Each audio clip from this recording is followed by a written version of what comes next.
ಎಲ್ರಿಗೂ ನಮಸ್ಕಾರ. ಈಗ ಸ್ಟೋರಿ ಬರೀಬೇಕು ಅಂದರೆ ಕತೆ ರೆಡಿ ಮಾಡಬೇಕು.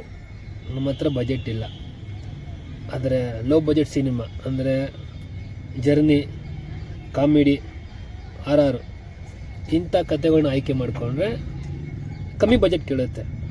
ಅಂದರೆ ಆರ್ಟಿಸ್ಟ್ ಕಮ್ಮಿ ಇರ್ತಾರೆ, ಸಾಂಗ್ಸ್ ಇರಲ್ಲ, ಫೈಟ್ಗಳಿರಲ್ಲ, ಸ್ವಲ್ಪ ಬಜೆಟ್ ಉಳಿಸ್ಬೋದು. ನಾನು ಕತೆ ಬರಿತೀನಿ, ಆದರೂ ನನಗಿಂತ ತುಂಬ ಚೆನ್ನಾಗಿ ನನ್ನ ಸ್ನೇಹಿತ ಮಧು ಅಂತ ಕತೆ ಬರೀತಾನೆ. ನಾನು ನಮ್ಮ ಸ್ನೇಹಿತರು ಮಹೇಶ್ ಇಬ್ಬರು ಹುಡ್ಕೊಂಡು ಅವನಿರೋದು ಹೊರ್ತೂರಿಗೆ ಹೋದ. ಈ ರೀತಿ ಹೇಳ್ದ, ಅವನು ಒಂದು 2-3 ದಿವಸ ಬಿಟ್ಕೊಂಬನ್ನಿ ಅಂತೇಳಿ ಕರೆಸಿ ಒಂದು 4 ಕತೆ ರೆಡಿ ಮಾಡ್ದ. 4 ಕತೆ ಹೇಳ್ದ. ಒಂದು ಕತೆ ಇಷ್ಟ ಆಯಿತು, ಇದು ಮಾಡ್ಬೋದು, ಗೆಲ್ಲುತ್ತೆ, ಸ್ವಲ್ಪ ಬಜೆಟ್ ವೇರಿಯೇಷನ್ ಮಾಡ್ಕೊಂಡು ಮಾಡೋಣ ಅಂತ ಕತೆ ಫಿಕ್ಸ್ ಆಯಿತು. ಅಲ್ಲೇ ಲಕ್ಷ್ಮೀ ನರಸಿಂಹ ಸ್ವಾಮಿ ದೇವಸ್ಥಾನ ಇತ್ತು, ಅಲ್ಲೇ ಕೈ ಮುಗಿದು ಕತೆನ ಚೂಸ್ ಮಾಡಿ ಪಕ್ಕ ಆಯ್ತು ಕತೆ.